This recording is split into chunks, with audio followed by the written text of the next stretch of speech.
Hey guys, this is Jeff Stanek with Figured Out Baseball. Got a really good Figured Out Baseball podcast today that I'm excited for. It's a guy whose name I've known for a long time, but recently just have gotten to know him a little bit. We've got Nick Puccio on the call today. He's an assistant coach at Northeastern University, a Division I school in Boston, Massachusetts, also in the Colonial Athletic Association.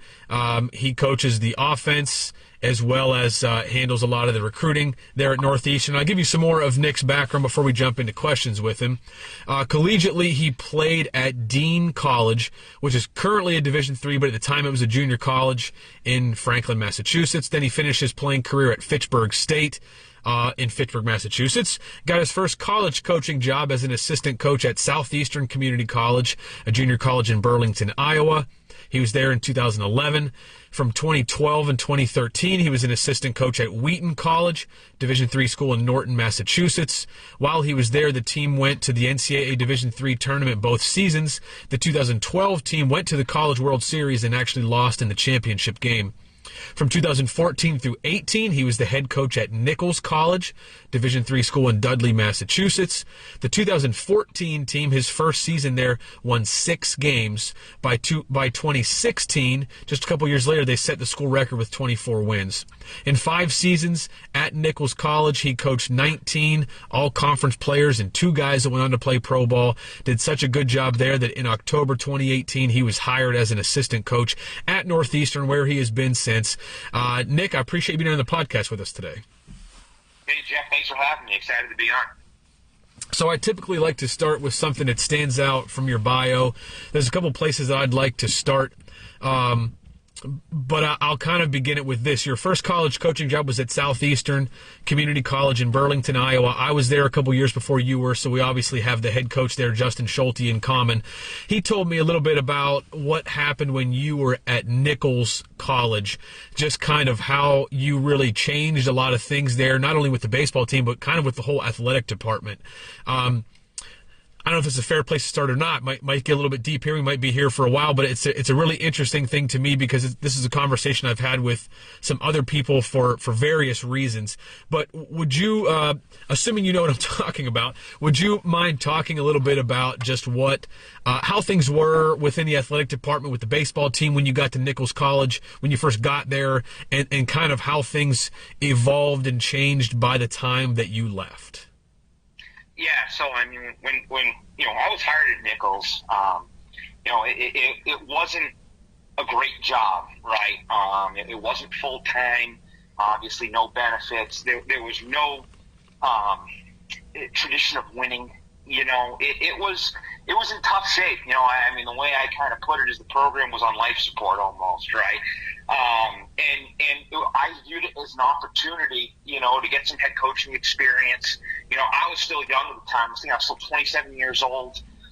So again, I went into it and basically went into it with the mindset of, hey, I'm going to make this job work. We're going to work really hard at it. And let's see what we can do over the course of time. And, when within 2 weeks, I was able to meet with the vice president of the school and talk about my vision. I was able to meet with the president as well. And, they basically make the job full time. And again, I got really lucky with that because at 27, I'm probably not getting that job if it's posted as full time, right? So I got really lucky with that. But we also talked about our vision and what was that vision. I came from a place of we had a lot of success when I was an assistant at Wheaton. When I was an assistant at Southeastern, we had a ton of success as well. And you see how things are done, and you see the things that you need to have a successful baseball program. And again, I think the number one thing it starts with is recruiting. And Nichols is a small Division III institution in a small town in central Massachusetts, and it's really enrollment driven, meaning you're those tuition that's paid as a school to the school, it basically runs it year to year. So when you go into places like that and you start talking about bringing in bodies and bringing in a lot of kids, you get them excited. So our first recruiting class was 2014. I want to say we brought in 27 or 28 kids, that first year. And, again, I think that we, talking about going back to Southeastern, we recruited a lot of kids, and I think that's helped me now as a Division I assistant, where I can handle a lot of names. We can handle a lot of names. Well, that's what we had to do at the Division III level. That's what we had to do at the junior college level to really filter through and get your number. So we brought in a whole new roster, and again, there's some growing pains when you're playing. Our first year with our recruits, even go take a step back in 2014. We played a lot of the younger guys that we thought had a future in the program. So, we took some licks with those guys. In 2015, we did it again. We took more licks because we played a lot of our recruits who we thought were the future of the program. And then by 2016, those guys were sophomores, but realistically, they were like juniors and seniors because of their experience, and they played a tough schedule. We always played a tough schedule, and that's what I believe in, and that's where I come from. I think my time at Wheaton, we always played one of the best schedules in the country. My time at Southeastern, our early weekends were always tough junior colleges, and you see that, we played that, and yet early in our program, we took some licks and some things that we weren't quite ready for, but it really helped us, I felt like, be successful once 2016 rolled around, and those guys were really ready for anything. 2016 happened a lot quicker than I anticipated. I didn't think we'd be a 24-win program that quickly, but I think a lot of that was just we had a good group of guys that basically believed in our vision. They experienced a lot earlier in their careers, and they were ready to compete. So by doing so, by doing those things, we were able to bring in more money. We fundraised a bunch for staffing, so I could have some assistance, through running camps and those types of things. So, by the end of it, I felt like we left the program in really good shape when I left in 2018, and a lot of it just came from having a vision, basically delivering on that vision, and allowed us to leave the mark that we did. Can you talk a little bit about what those conversations were like with the president, vice president of the college when you first got there? I'm particularly interested to know what the conversation was like when that job became full-time. Did it become full-time because of your vision, or was it part of their vision as well? Like, hey, we'll make this full-time if you're willing to commit to this. I'm kind of curious what the conversation was like early on and who sort of drove it to be what it was. Yeah, so I think the biggest piece, too, and something I left out, was our dean of admissions was also included in this. And Nicholas being such a small school, our dean of admissions is our tennis coach. And then our director of enrollment, I was able to meet with him for 10 minutes. He goes to our dean of admissions, and our dean of admissions, when he hears those types of things, he meets with me, and the initial role was kind of like a combo role with admissions, right? Where like, hey, you can help out with admissions, you're going to drive our numbers, and those were actually some things that I helped with for like my first 3 years there. And would actually help us with recruiting budget and being able to go and do the things that we needed to do from a recruiting standpoint, right? But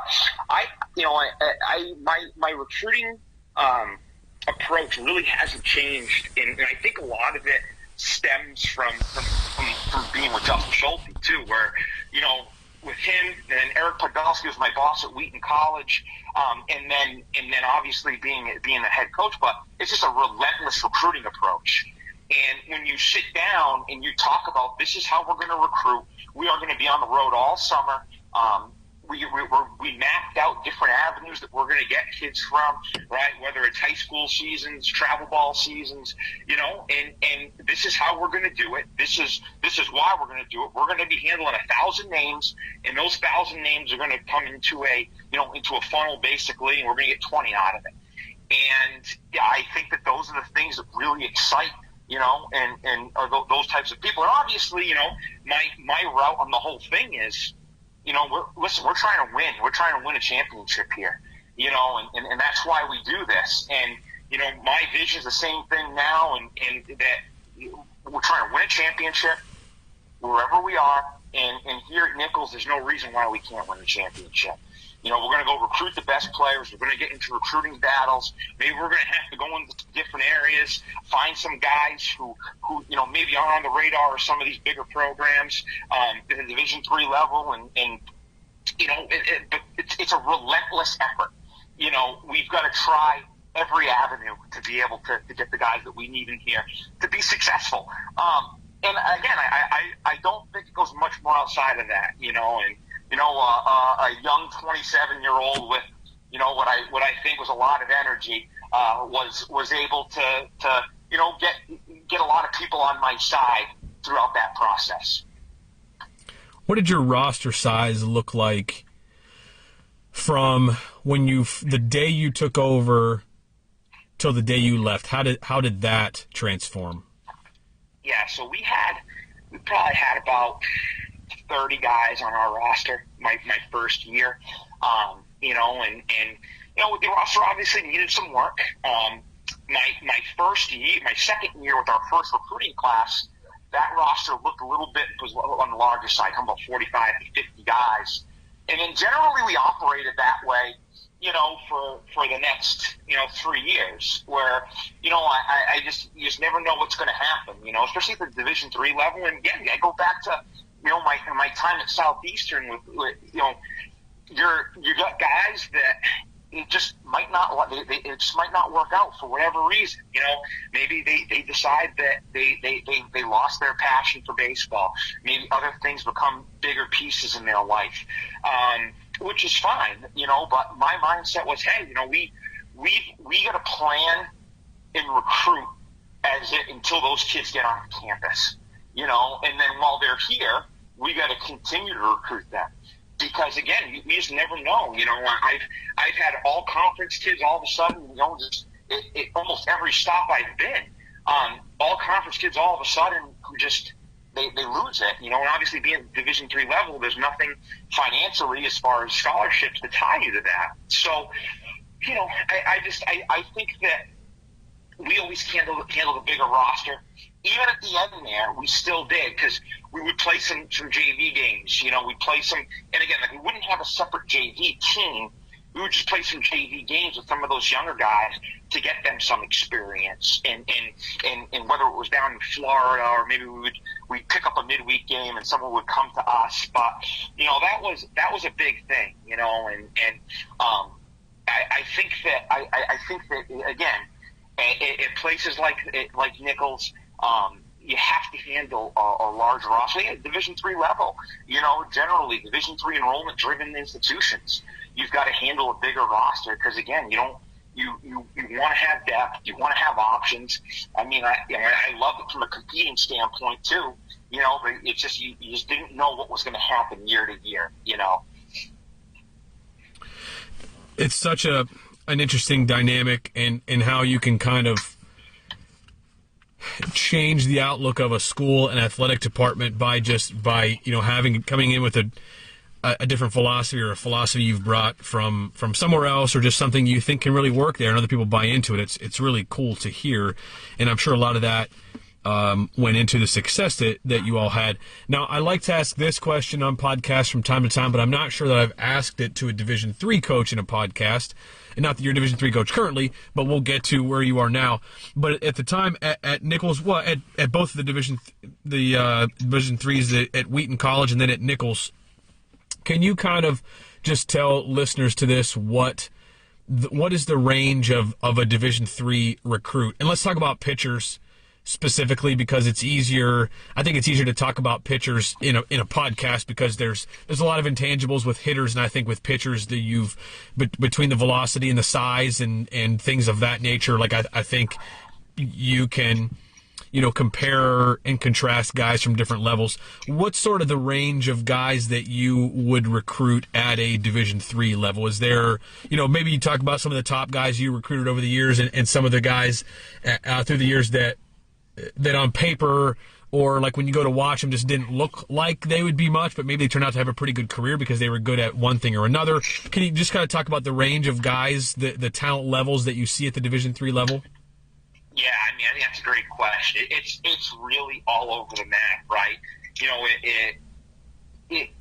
I don't even necessarily can't even put a number on it, you know, because we have gone, you know, head to head.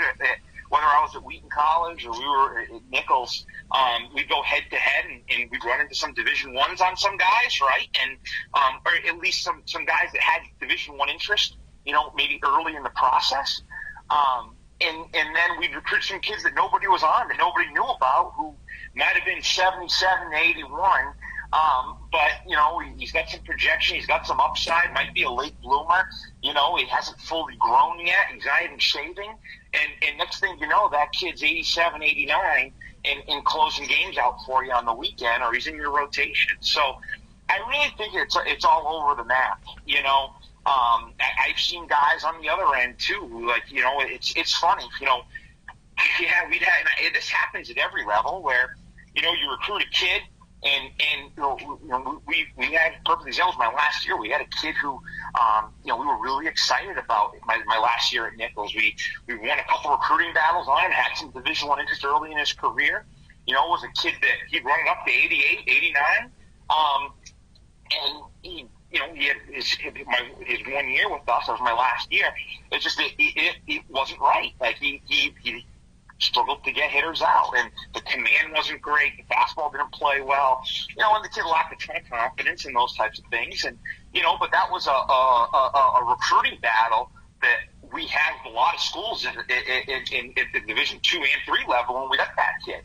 You know, and then there's other kids on the other end of the spectrum who no one else was recruiting, and, you know, hey, he's 78 to 81, and there's some projection there, and he throws 3 pitches, and next thing you know, he's same thing. Maybe he's pitching 84, 85, but he's winning you games, and because it clicked for him.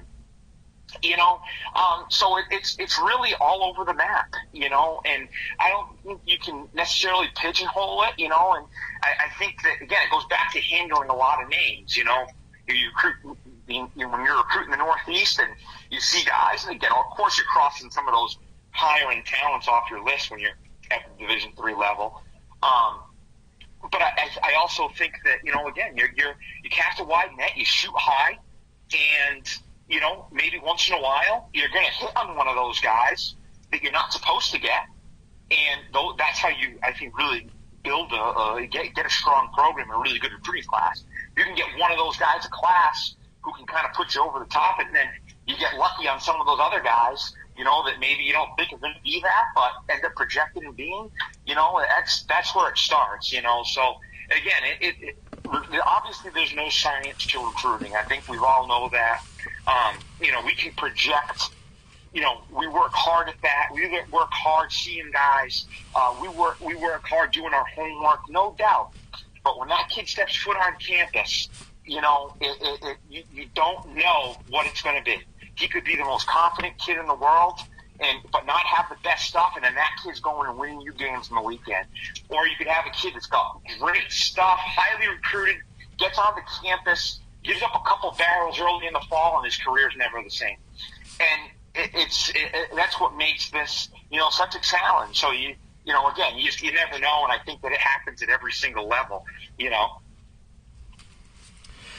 I love just listening to guys talk about, you know, the kind of players they had and the type of talent that you have at each level, because for people that haven't watched different levels of baseball, I don't think that there's a proper understanding of the talent that's really there. Like, even at the Division III level, it's not like Division IIIs. Maybe I'm sure there are some that don't work very hard, don't recruit very hard, that maybe are like this, but it's not like you're going to have a whole staff of guys that are upper 70s, low 80s. Like Division III teams they're going to bring in, you know, guys that are typically, you're going to have more late bloomers there. You're going to have guys that are really still on their way up and climbing, and by the time that they get to junior, senior year, like, you're going to see some velocity out of some guys sometimes. You're going to see some position players that have developed a lot physically that have some pretty significant tools, and if you took them out of the Division III uniform, they could really be playing at other levels, and that's what I don't know that a lot of people appreciate or really understand about the Division III level. But I do want to address something that I do think is a common thought, and I want to ask your honest opinion about it. You know, you'll hear people say that if you want to play bad enough as a high school player, that there's a spot for you. There's some school out there somewhere that'll take you. And I'd like to just ask, if you're at a Division III and you've got to bring in 40-plus guys on your roster, are you going to bring in some guys that really maybe talent-wise aren't quite even to your level? They're not really exciting, but they just seem like they're kind of high energy guys. They're guys that you think you'd like to have them around the program. You don't know if they're going to play or not, but hey, I got to fill a roster spot, and I don't think this kid's going to be a problem, so we're going to bring him in, just not as a favor to the kid, but just because you need some bodies, and I think this guy's he's going to fit into the club even if he never actually plays a game. Does that type of signing exist? Like, if people were to just say to a player, like, hey, I know talent-wise maybe you're not you're a little bit short, but if you want to play bad enough, there's a roster spot for you somewhere. Is there some truth to that at the Division III level, Nick? Yeah, I do. But I also think, too, though, you know, and this is, you know, the other side of this answer. You know, kids, it goes back to, like, you never know, right? When I was at Nichols, we were trying to recruit a kid that, you know, hey, maybe he's got one tool. Maybe he runs well. Maybe he can swing it pretty well. Maybe he's a good defender. Maybe he's undersized, like really undersized. Maybe he can just knock the bat out of his hand. He's not strong enough yet. We probably filled our roster with those guys more so than anything else. You know, and again, you know, it's those kids that truly want it bad enough, you know, are kids who will show up, they'll work their butt off, and they can find themselves a role. We had a kid at Nichols who I inherited. He was a freshman when I got there. And, you know, there were never really any plans for him, you know.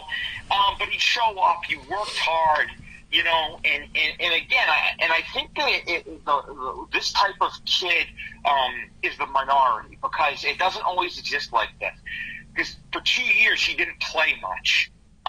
His junior year, we started using him off the bench a little bit more. You know, he could hit a little bit, you know, and that's kind of what we used him as, but still, like, not a lot. But he gutted it out, you know, and his senior year, he willed himself into being our DH and coming off the bench and having some big hits for us. And, you know, so he ended up having you know, at the end of the day, I look back at him, and he's a kid I still talk to, because, you know, like, those are the types of kids that you want to bring in your program. But you don't know if they're like that until they get there. And you don't know if they're like that until they deal with it for a year. Because, listen, we worked hard, you know, and you know, we worked hard more than what some guys probably wanted to work. But this was a kid that still showed up and never really saw light at the end of the tunnel. And he competed his butt off. He was a great team guy. The guys loved him. And he willed himself into it, you know. So I think that if when I was at Nichols, we never took anybody just to really take anybody. There was a reason why we took them, you know, and maybe it was a tool, maybe it was a half a tool, you know, and for maybe that kid can develop into that kid I just described to you, you know. So that was the way that we did it, you know, and you know, again, I just think that when the kid's truly that type of guy, they will find their way into contributing as their career goes on. But I think the problem is, a lot of times, too, the kids don't have the patience for that. You know, so you don't truly know until they're there, and they're there for a couple of years and you see it. Man, that kid that can go through that for a couple of years and not be contributing and not getting his name called and still go out and work hard and be a team guy and not get frustrated and not lean toward the, man, what am I getting out of this type of thing. I mean, I don't know that that's there aren't many people out there just in general that can do that type of thing, that can really put the time and effort in and not really get anything back for themselves. And the kid that can grind that out, man, you're right. I think that they kind of will themselves into a spot sometimes. And I think that kid is probably very, very grateful when they get the opportunity. And I think with the gratitude probably comes a little bit of confidence when they actually get into a game. Like, I've earned this, man. Like, I've worked my butt off to get here. Like, I'm not afraid to go take this at bat, Yeah, no doubt, and it is, like, you're right. It's a rarity. It's a rarity at any level, especially with the way things are now. And maybe he wants to find another home. Maybe he wants to go somewhere where he can play. But it's just, I'll always value that kid because again, I go back to that and the work he put in the weight room, and the way he. The guys loved him and gravitated toward him, and he became a real big piece of our club, and I remember, I remember saying to myself, the year he graduated, and I said to myself, man, like, we're missing him. We're missing what he brings, because I think that it spoke volumes about our program and that hard-nosed work ethic where you don't know what's on the other end, but you continue to work, compete, and grind, and it all. That's the way I put it. If you just put yourself in the best position possible and you work hard, it will come out on the other end. But it's a lot easier said than done, especially when you're 16, 17, 18 years old, when you're 19, 20 years old. But if you just worry about yourself and take care of yourself and work hard and try to work harder than everybody else, there will be light at the end of the tunnel. It's just getting those young guys to believe that. They're not always patient for that. That's awesome. So, Nick, then you were at Nichols College from 2014 to 2018, and then you got hired at Northeastern. How'd you do that, man? How'd you get your hat in there? Like, a Division I assistant jobs are not easy to come by, and when it seems like, from my experience, when a job is opened, freaking everybody and their brother's applying for that thing. And it's very difficult to jump levels, especially from Division III to Division I. How'd you do it? How'd you get your name in there? How'd you even become a candidate in this job? Well, I think it just goes back to building a relationship, So I knew Coach Glavin and Coach Cobb, our pitching coach, our head coach Mike Glavin, for 5, 6, 7 years since I was in it. Since I was in since I basically got into coaching. I worked in Northeastern camps when I was at Wheaton, when I was at Nichols, out on the road. I'd see them constantly, and we'd always talk, and same thing. Like, we were always talking, sharing names with each other. And again, like, it was a really good relationship that we built over the course of time. So, when the job opened, I reached out to them and told them I was interested, and, the rest kind of took care of itself. So it was like right place, right time. And again, it wasn't just like a random application. It was, we had a really good relationship before that happened. I think it really helped with transition of the staff too when I got in there, because it wasn't like, hey, I'm new with these guys, and I got to learn everything and how they tick. We had that type of relationship where it was like almost plug and play, and that was great, especially from like a recruiting standpoint.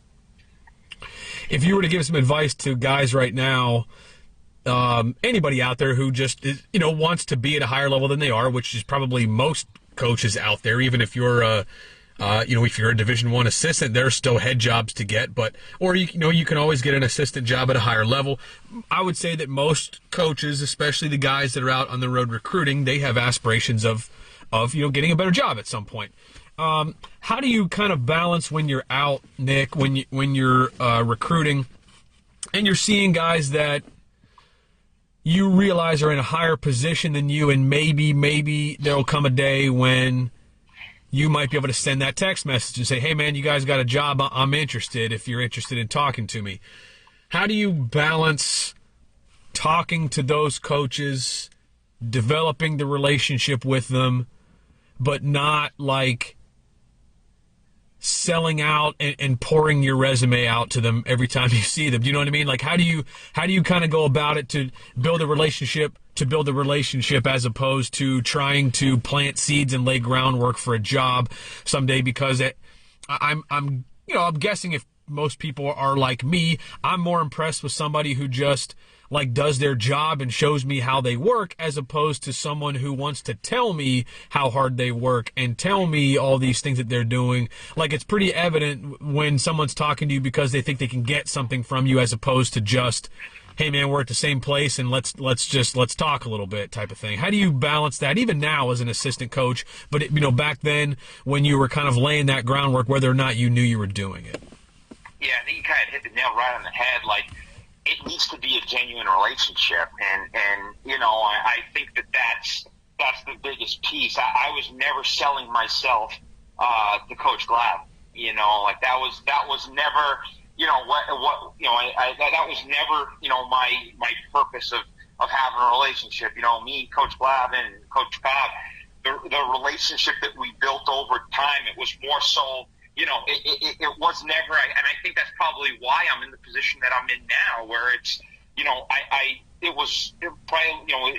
wasn't ever like a sell job on my end. I see a guy, I tell them about a guy who obviously was a higher end player, and they would do the same with the player at their camp or whatever it might be. I showed up to I worked their camps, and I work my butt off, and again, just you show up, you do everything they ask of you, you go beyond that, and that's how you build the reputation. And I think that's the biggest piece, where it kind of takes care of itself. Again, it goes back to that whole theme where, if you work hard, people notice. If you're on the road recruiting and you're everywhere and you're at the ballpark until 11:30 at night, and it's that goes noticed, but it also goes noticed if you're that other guy and you're just worried about the next job. And I think that's something that I never really worried about, was the next job. And, I worked hard. I enjoyed where I was at Nichols. I enjoyed working at Nichols. I enjoyed being a head coach. I loved building a program there. And I worked really hard at it. And I think that obviously it drew some attention, and again, like that's my piece of advice. It's as cliche as it is, just worry about where your feet are and pour everything into it, and it takes a lot of sacrifice, and it's not easy, and it will impress the right people, and of course, in the back of my mind, I always knew I wanted to be at the Division I level, especially when I first started doing this. That was the goal.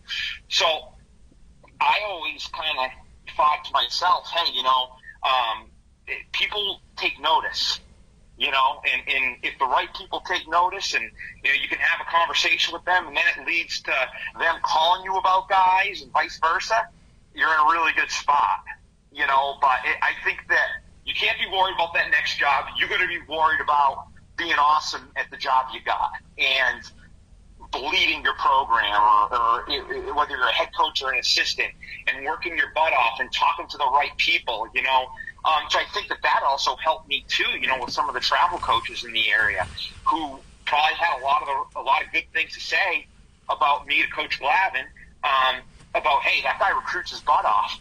He's going to do the same for you. That's a good hire. And so you're going to get the right people saying the right things about you. Not just, hey, he's a nice guy. And no, it's going to be the, hey, he's a worker. He's an animal worker. He's a relentless recruiter. And he bleeds baseball, and I think that those are the things that the reputation you want to have and build. Obviously you have to have some personality as well, and be able to have a conversation with those people, and for them to know you have to be a little outgoing. But I think it's more about the body of work that you put together, the things you do, and that's what in my mind allowed me to be in the position that I'm in today. When you're out recruiting now, obviously, that's That's a fine point for probably another question. Because of COVID, you haven't been out recruiting. But when you recruit now, well, just at any point, even as the head coach at Nichols, when you've been out for Northeastern, when you're able to go out and recruit again, are you sort of keeping your eye out for someone that you might want to hire in the future, whether, just say your pitching guy leaves or your volunteer leaves or whatever? Are you someone that goes out and as you're recruiting, you're sort of taking mental note, like, hey, if a position opens, this is a guy we need to call, or that's a guy we need to call? Are you sort of recruiting other coaches as well at the same time right now as you're out watching players? Are you also kind of taking note on coaches as well? Yeah, no doubt. I mean, I think that's something that we, it's not so much, taking notes on or taking notice, but again, it goes back to building a relationship. I think that you, as coaches, you want to hire people that you trust. You want to hire people that you have a relationship with, and people that have a track record of doing a good job. So, I think that's basically it. I think that, especially, when you're in this position, and where you build relationships, you build some friendships with it as well. And a lot of colleagues I consider friends. We pick up the phone, we call each other a couple times a week, and those relationships that you build, obviously, when a job comes up or anything, it's that name comes up because of that relationship. But again, like obviously you see the same guys who work hard. You take note of that, and again, I think that it evolves into something more. It evolves into somebody you shoot a text to, every couple of weeks. You pick up the phone and call. We all have a bunch of them. Who, when we're in the car, we pick up the phone, we call them, and have conversations, or shoot them a text and see how things are going. Hey, did you see this happen? Like, I think that it builds that way, more so than anything else, and then when those opportunities come up, it's, you generally say, I think you'd be great at this job, or whatever it might be, or maybe a job opens up somewhere else, and that guy, and you can help them get that job. So I do think that's generally how I look at it. And the people that are in your circle, you kind of build that circle, and that's where those relationships really happen. If you're a head coach right now and you had to make a hire, what are the odds on a scale of 1 to 10 that you would hire a guy you have never met? That's a good question. I know there's a lot of things that can be to that, but I kind of want to get to is just, you've been in a position to hire people as a head coach. You're more likely to hire a guy that you know or don't know. So a guy applies, he's got a good resume, but you don't know him, and he doesn't necessarily know anybody that you know, type of a deal.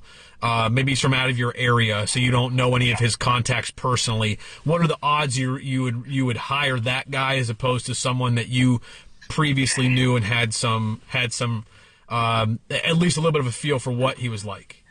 Yeah, well, I can say this too, Jeff, where you go play somebody, on a weekend series, and whatever it was, maybe, they did a good job, and, they handed it to you that weekend, or they were super competitive. They had a really good plan. They had a really good approach. And you take note of that as a coach, like, hey, he does a really good job with the pitching staff. Hey, they do a really nice job as an offense, and I think that, knowing that and identifying that, and then obviously, that's something that can help. I think that just clear out of the blue, somebody that applies for a job, it's really low odds, right? Maybe you've played those guys, or again, and you respect the job they do, or maybe you do. You see them out recruiting, and maybe you haven't built that relationship with them, and you see some of the players that they've brought in and committed, and that's something that, hey, they're getting good players over there. They do a really nice job. They do a good job over there. So maybe that's something along the lines, that allows that you to get that next job, or whatever it might be, if that makes sense, Yeah.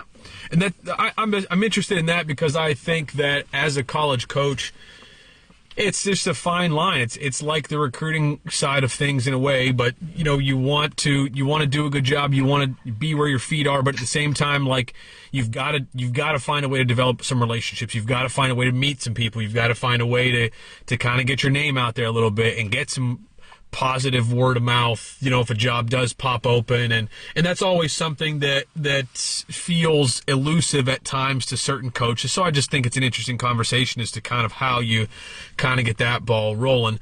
So Nick, now at Northeastern, we've spent a lot of time talking about your other stops and things that you've done, but now at Northeastern, you coach the offense.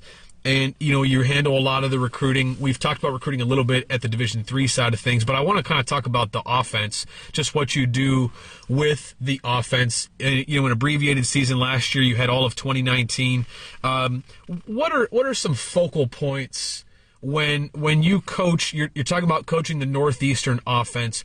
What are some focal points that you believe that you guys have to focus on, have to make a priority for you to be the best offense that you can be? Like, if I were to talk to some of your players and say, hey, what are some important points for this offense to be really good? What are some things you need to be good at? What would your players say? I think it starts right away with when you say offense, right? It's not just hitting. There's a lot of things that go into a really successful offense. I like to think, I even say to the guys, we've got an approach-based offense. And how we're going to approach each pitcher that we see, whether it's in the batter's box or on the bases, right?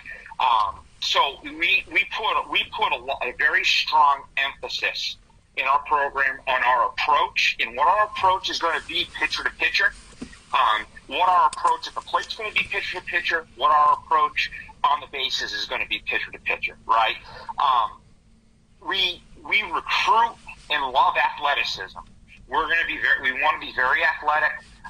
We want to run the bases hard. We want guys who've got good feel and poise on the bases that can steal bases, to make pitchers have to hold runners, and take their attention off delivering a pitch, right? I think that, again, I think that from our standpoint in the batter's box, again, I think when you talk about an offense 1 through 9, okay, everyone does something a little bit different. And it's our goal, I think, as a coaching staff, to be able to maximize what that ability is in the offense, right? You're going to have guys who are speedsters, who handle the bat more. They're going to bunt base hit. They're going to put constant pressure on. Well, we want to develop that. We've got to make sure we're doing a good job with that. That guy's probably not a guy who's hitting the ball in the air. We want him to be a little bit more on the line, maybe some hard power ground balls, and kind of build the swing that way. And then you're going to have guys who are going to try to drive runs in, and be RBI guys and can leave the park. And we're going to build that swing maybe a little bit differently. But again, I think we like to think that we're an aggressive offense. Okay. We want to be aggressive in the box. We want to be aggressive on the bases. And again, it's the whole thing that goes into it. It's being able to execute, whether it be with a runner on third base, less than 2. We want to execute, our bunt base hits, a sack bunt. And you got to work on. You can talk about that stuff all you want, but you've got to work on that stuff as much as you can. And again, if you want to be good at something, it better be a focus point in practice. It better be a focus point on your day-to-day message to your hitters. I think that's the big part in all of it, But again, I like to think, and don't get me wrong, like, we work with guys individually, especially the younger guys. But it's about identifying what you are as an offensive player, and growing and developing that. And yeah, hey, are you going to have guys that are just freaks and animals that can literally do everything? That can hit for power, hit for average, run the bases, speed. Like, yeah, and you know what? That's a pro. That's a special player. And if you can have one of those guys every 4 years, you're in good shape. But we've got to find a way to maximize that develop those guys and find what they're really good at, and develop it too, and maybe some guys, as I said, I think that some guys come in and they start, is one thing. Maybe they're really weak, but they run really well. They had a good frame, but you can knock the bat out of their hands as a freshman. Well, his job is bunt base hit, get the ball on the ground, get the ball on the line a little bit, and get on base. Well, that kid puts 20 pounds on over 2 years. All of a sudden, he's driving gaps now because he developed a simple swing. He bought into our approach at the plate, and now all of a sudden he's a fringy 300 hitter with 25 stolen bases. And again, but we built off of what that skill set was, right? So I think it starts with identifying it, and then it kind of grows from there. Again, I think that, again, when you're talking about describing us as an offense, we want to be multidimensional. We don't want to be a one-trick pony. We want to be good at we're going to have guys in our lineup 1 through 9 that can do that. It's not the same hitter, and we want to make sure, and it's not the same base runner, and we want to make sure, and we want that so that teams have to prepare for that. You just said some things that are extremely unpopular on social media, and I do like to address this when it comes up in a podcast, because part of what Figured Out Baseball is about is helping people to figure some things out. And I think that there's a lot of things that are promoted or that are crucified on social media that's just not reality of college baseball. Maybe it's the reality of Major League Baseball, but it's not the reality of college baseball. You just talked about developing an offense that includes guys that steal bases, guys that bunt, guys that are taught to hit line drives, and even you're okay with some guys that hit the ball hard in the ground. Like those things, there are people on social media that just would have a field day if they read that, because you can never bunt. You shouldn't be bunting at 14 years old in a travel tournament. Like those types of guys are everywhere, and they're loud, and they're very convincing sometimes, I think, to certain crowds. So when you're recruiting kids, or a kid gets on campus and he's heard that over and over again, like, this is not how baseball is now, man. You don't steal bases, you don't bunt in baseball anymore. That's 30 years ago. Like, it's not how the game is today. What's your reaction to that? And maybe you sort of already talked about it a little bit, I think, but what's your reaction, or even if you were speaking to some kids that just hear that right now on social media, how can you change their mind for me? Tell them why those things are still part of college baseball and why they're important.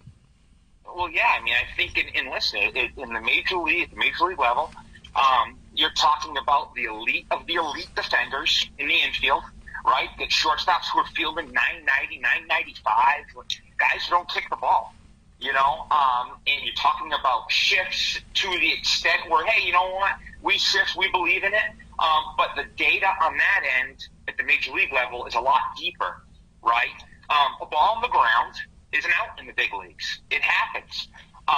But, watch a playoff game and watch the playoffs in Major League Baseball and what guys do with 2 strikes, how they shorten up, the way those guys play the game, right? You can talk about, when that game really mattered last year, Mookie Betts with the stolen base and then the contact read at third base. What a play, electric, right? Those things still do exist, right? And listen, it's from our standpoint and what we're trying to do at the end of the day, like, hey, we want guys who want to be professional baseball players, and, we're going to have them every year, but you don't have 9 of them in your lineup, and when you do, you've got a really special team. I look at it this way, and I hope this is answering your question. The same kid I was just talking to you about as a freshman was a left-handed hitting shortstop, and his freshman years wasn't that strong, and needed to get a lot stronger.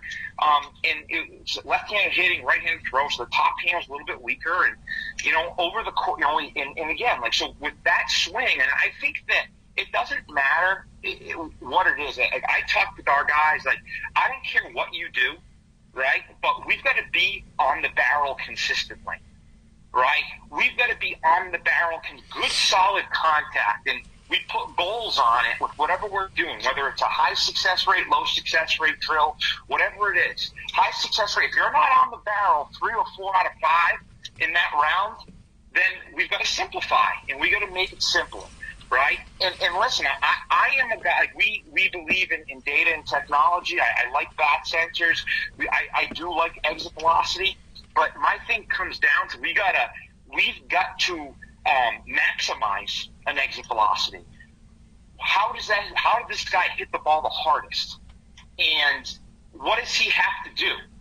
A good swing's a good swing, and my belief, and I think our belief, is that ball starts traveling a lot further off that bat with a good swing when you become an animal in the weight room. You got to be stronger. You got to be faster, more physical. But you got to be simple at first, and you got to work on the line, and you got to work on repeating that. Then as you do that, then guys can get, listen, we like, guys hitting balls in the gaps and over the fence just as much as anybody. But you've got to build that swing, and you've got to do so where it's, hey, you know what? Some guys don't. Some guys stay with a more on top, on the ground base runner approach. But as you get stronger, right, and you continue to develop physically, that's where you see it. It's special when you see that freshman who is not really there physically yet, and then in a matter of 12 months is a little bit more physically. He's handling the bat a little bit more. Like, I think it comes down to, like you hear, one of the buzzwords is barrel awareness, right? And you got to be able to his handling the barrel. Well, you got to be strong to handle the barrel too, and strength's a big thing, and knowing what it means just to be on the barrel consistently. That's something that we want. We want all of our guys to be able to do, and again, like if we're doing it in BP, with me throwing, or with someone else throwing, or like that swing has to translate to when we get off the machine, and when it's not coming at you at 95 and it's explosive, and now we're talking about a success rate of 1 out of 5 because the machine's nasty, and then it transfers to in game. Right? It doesn't matter. Like, we talk about the whole exit velocity side, and I like exit velocity, and I like the stat average exit velocity, because that tells you how repeatable a guy's swing is. Right? So we can pull out all those balls that are hitting the air and kind of see, what that his max exit velocity is and that average exit velocity. Well, if those things are so far apart, that just means that, hey, we got to simplify, keep him a lot simpler, and get him to basically be, more on the barrel and not try to do too much, right? And I think that's something that kind of gets lost in all this. The data and the technology is great, and again, I think we utilize it very well. But it's what you do with it and how you transcribe it. If a kid, his best bullet, he can hit a ball at 95, but he's got so many missed barrels, and his average exit velocity is at 70, 75. There's a lot of missed hits in that. So we got to get him consistently on the barrel, and we got to simplify. And then it goes back to the whole 2-strike thing, and we talk about 2 strikes and hitting with 2 strikes. I still believe in you got to put the ball in play with 2 strikes. You talk about 2-strike batting averages and then the BABIP with 2 strikes in college baseball. If you put a ball in play with 2 strikes, you've got roughly a 33% chance of getting a hit. So we're going to do some things within our approach to have to, grind, compete a little bit, and put a ball in play. And you see the same thing when those games start mattering a lot more in professional baseball. You start seeing some more of those things start coming out from the base running side. The little things, the attention to detail. Those things come out when those games really matter. That's awesome stuff. I want to ask you about something you talked about a little bit ago.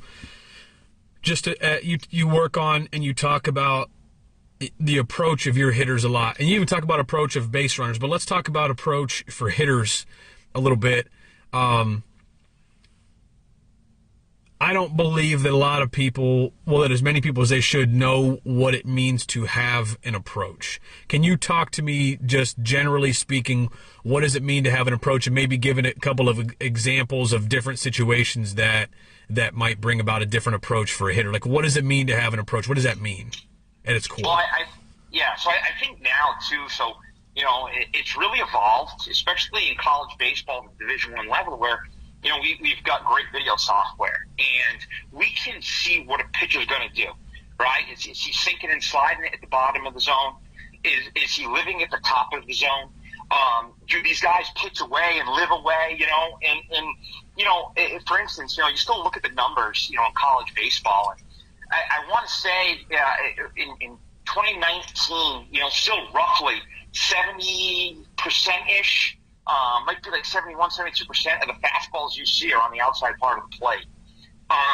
So you got to be able to own the outer half in college baseball, because you're still going to get a lot out there, and being able to do those things and then identify a pitcher and what they're doing. Hey, this guy's really doing a nice job at the top of the zone. He's got a fastball that's 92, 93, but it's playing 97 up there. So we might have to approach that a little bit differently. Maybe we got to see that ball a little more down, or really emphasize, keeping our hands above it, as far as, and again, it varies team to team. Are you trying to see the ball out and trying to get the ball in front a little more? You're trying to see it a little bit deeper, I think the best way to describe what we want to be offense, we're selectively aggressive. We're gonna hit good hitters' pitches within our approach, right? And we're gonna take good pitchers' pitches until we get 2 strikes. And you got to train that way. And I think that's probably the biggest thing. Jeff said guys don't understand what approach is. That's just not practiced enough, and you got to do it in practice, and we talk about, our different approaches that we have with hitters, and, it might be around a BP where we go in there and maybe me or Coach Glav are out there throwing and we got something on it, or maybe we got the machine out there and, we're making guys look at a certain zone, up, down, in, out, and then they're spitting in the zone that they're taking in. And I think that working on those things is vital. Going and taking swings is important. You need to feel good as a hitter. You got to build confidence and build your swing. So those things are important, right? So whether it's off the tee, some front toss, some feel-good BP, like those things are really important. But you've got to work and build the approach side in. Where are you looking for pitches? Are you working on them in practice, right? And are we working on identifying and seeing the ball up or seeing the ball down or seeing the ball in and out? Do we know what we've got to do when we're seeing a sinker slider guy and seeing the ball in the middle of the plate, or seeing a really high spin guy that's pitching at the top of the zone? Have we worked on that and identified that? And those are the things. Do you work on sitting off speed and being able to do those things? So I just think that's you got to work on those things if you want to truly believe in an approach-based offense.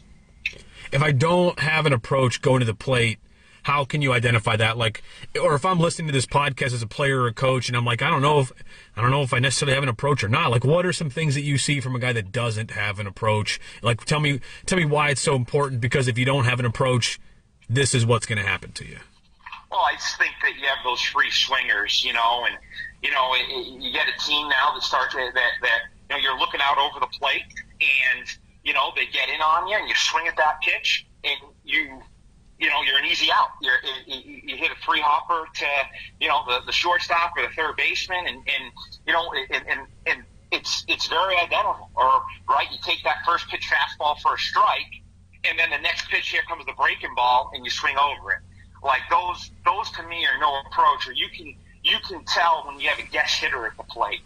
And, just someone who's just always swinging out of their shoes on one pitch, and they're on something that they shouldn't be on, but then their next at bat, they look ridiculous because they're trying to do the same thing and they got a different pitch. And again, it's trusting it. It's to me, you have got to constantly talk about it, you know, and I think that that's the biggest piece. And, you know, it's you need to constantly talk about it with your guys. It needs to be a daily message that allows them to understand. It's not easy. It's not easy. You know, no one's going to come in from high school with an advanced approach. It just doesn't happen. You know, you got to build it. You got to work on it. And some guys see the ball better than others. Some guys make some better swing decisions. We call it just commanding the strike zone. But I do think it's something that you can get better at, and I think we've seen guys do it. You know, again, it's just you can tell when guys are just up there free swinging by seeing some of those swings that they take or some of the takes that they have, right? The takes is something that I used to pay attention to. I mean, probably as much as the pitches that they swung at, the pitches that they took. You know, if you know a hitter, if you get to know a hitter a little bit that you're recruiting and you know what his strengths are and you see him take pitches that he is not going to be able to handle well and he's taking them for that reason, not just because he's, you know, kind of up there guessing and he guessed wrong or whatever. If you're taking pitches for a specific reason because either you can't handle that pitch or that's not the pitch you were expecting in that account or whatever it is, I think that's as much a part of having an approach as the pitches that you swing at. One last thing, Nick, that I just want to ask you that I put an incredible amount of stock into as the coach of an offense myself in the past when I've had that opportunity in college and as a high school coach is a two-strike approach. What changes with two strikes? Are your guys making physical adjustments? Are they making mental adjustments? Are they adjusting which pitch they're sort of timing up or not sitting on, but they're ready timing wise for this particular pitch? Like what changes with your guys with two strikes? Well, I think the biggest thing, right, is and there's no wrong answer to this. You know, I think it's how you want to coach it. But I do think that an adjustment has to be made. To me, two strikes is a mentality. And it's a toughness in that box and commanding the box, right?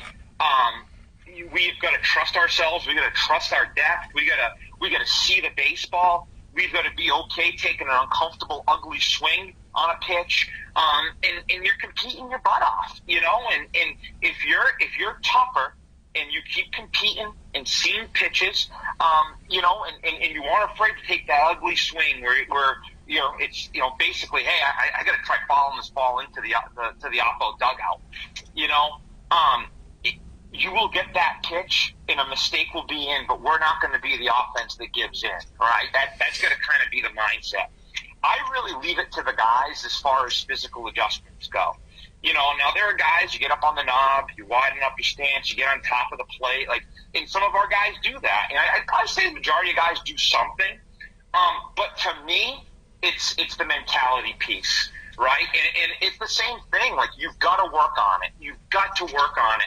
You know, 52% of at-bats in 2019, or maybe it's 2020, 52% of your at-bats go to two strikes, you know, and I think last year might have been a tick below in 2020. But I mean, obviously, half of your swings get to two strikes, so that's an approach that you should be working on daily. And whatever it is, it needs to be a clear approach. It's got to be a tough, competitive mindset, you know. And again, it's something that you have to work on, and you have to work on taking an uncomfortable swing. You have to work on whatever that approach is. You know, I know some teams, you know, sit off speed, some teams sit fastball. You know, whatever it is, you need to work on that daily. And if you're a coach that's making your guys make that physical adjustment, it's something that you have to work on daily because it is such an important part. And not just like, hey, getting your two-strike approach and here's groove fastballs. It needs to be, hey, we're going to get the machine dialed up here. We got a really good slider here, or we got two machines going, and you know, we just got to have a really tough approach right here. Or maybe you're from short distance, you got a DP guy throwing, and he's mixing in and out, and like that's something that you have to work on daily, in my opinion. I agree. In the two-strike piece, I'm sure you've seen this as well, but it always kind of amazed me, but also, this is when I knew guys were buying into the two-strike approach. Offenses that I've coached in the past, when your hitters really get comfortable with the two-strike approach, you'll see guys that'll take their two-strike approach in every count, basically. Now, and they'll tell you that as the hitting coach, they're like, man, I feel more comfortable with my two-strike approach than my normal approach. Like, I'm going to start doing it all the time.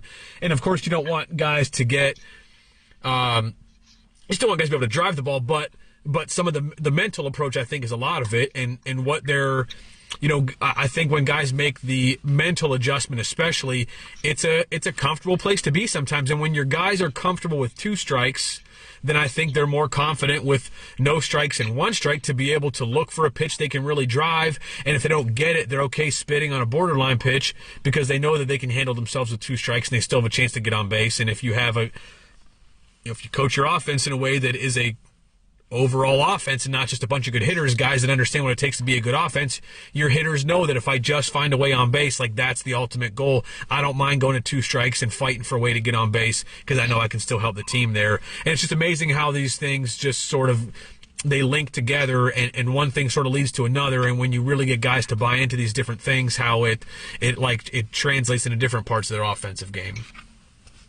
Yeah, no doubt. I mean, I think guys too that you talk about seeing the baseball, right, and trusting themselves. I think with two strikes is where it can really develop, and they can really both understand, because that's a part of this whole thing too. Is guys don't understand even points of contact and where they can hit the baseball, or what it truly means. And again, there's a such thing as seeing the ball too deep. There's a such thing as seeing the ball way too out in front.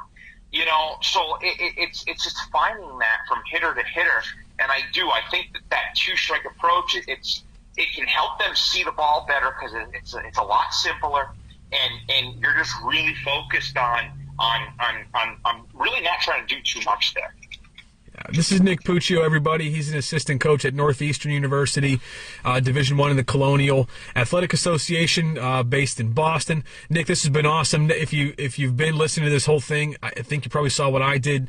An intelligent guy who's energetic, confident in yourself, and has, you've done enough things and been at different levels and have experienced success and failures to a point where, it feels like you've got things really boiled down to what you believe works. And obviously, for anybody that looks at Northeastern, you guys got off to a fast start in 2020, and look forward to seeing that again from you. I'm excited to see what happens to you and the team going forward. But this has been a fun podcast. I've learned a lot from you, and I'm excited to see what happens with you, and obviously hope to have you back on another podcast again. There's a lot of stuff that we could have gotten into that we didn't today, and there's always enough. It seems like there's always enough content for 2 to 3 podcasts when you get the right guy on here. But Nick, I want to thank you for everything that you shared and the time that you gave us today. It's been very, very enjoyable. No, it was great, Jeff. Like I told you before we got on, just love getting on, talking baseball, and talking about some ideas, and it was great to be on. I really enjoyed it, and I appreciate you having me on.